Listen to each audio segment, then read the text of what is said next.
Dr. Lenchowsky, if you would join us, please.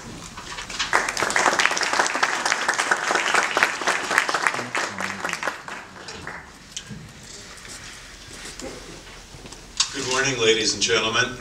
I'm just delighted that we've assembled this conference on such an important issue. I'm honored that so many of you are here and that so many of you have come from so far away. It's a tribute to your commitment to high ideals when it comes to trying to bring about some kind of and explore the possibilities of political change in one of the world's great tyrannies these days. I just wanted to share with you a few thoughts about my own personal interest in this whole question of political transition, but begin a little bit by just sharing with you some of my own personal interest in Iran.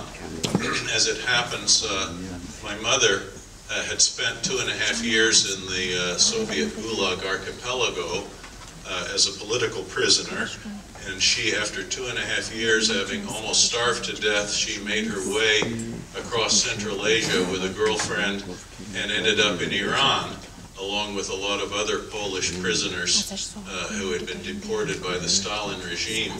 She ended up joining the Polish diplomatic legation in Tehran and became head of its social welfare section there, helping to get jobs for people who were escaping from Stalin's tyranny. My father had been fighting the Nazis in North Africa, in the Polish army in North Africa, and he was then called back into the Polish diplomatic service, where he was stationed in Tehran in time for the Tehran conference, and my parents met there.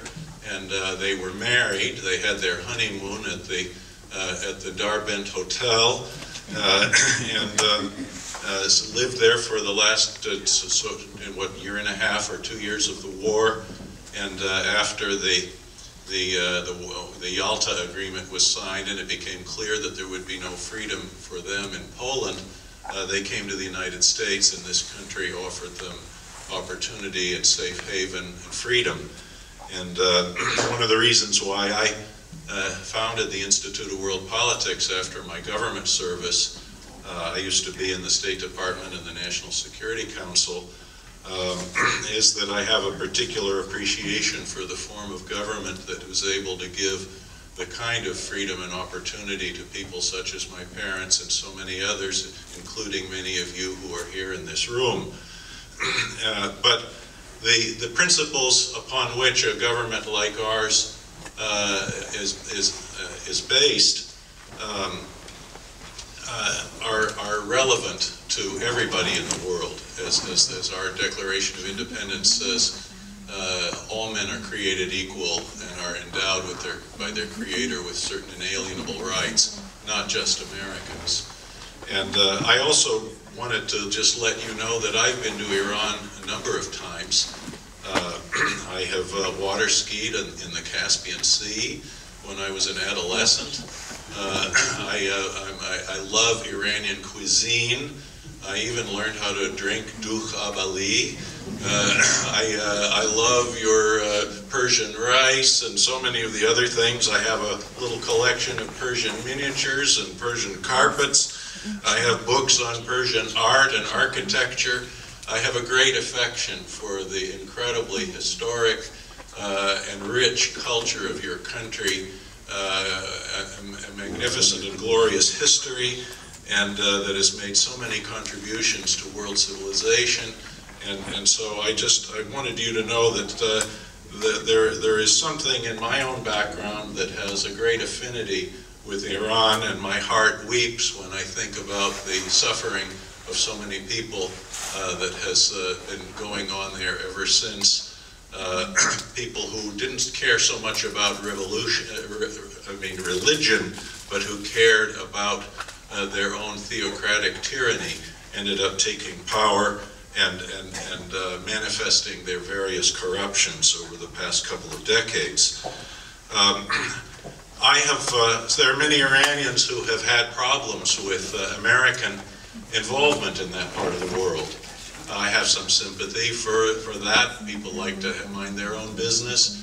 But I hope that if any of you are in this room, you may understand that the United States was trying to lead a coalition of forces in the world against one of the greatest tyrannies in the Cold War, against the Soviet Union.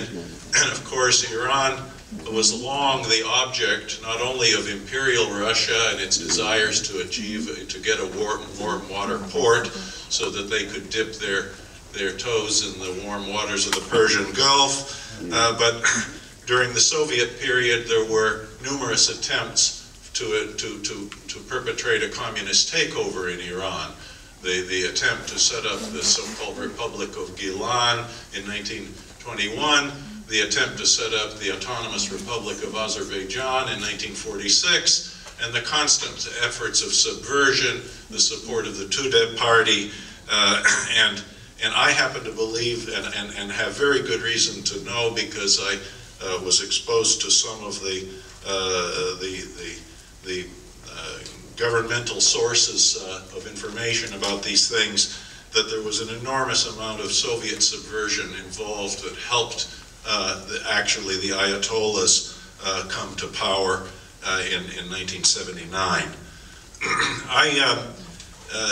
Iran has this very important great geostrategic significance, and one of the most strategic locations in the world, and it is not unnatural that those powers, first like Great Britain and then the United States, should have an interest that Iran should remain an independent country and not a vassal of the empire to the north, or perhaps any others that might be attempting to dominate that part of the world.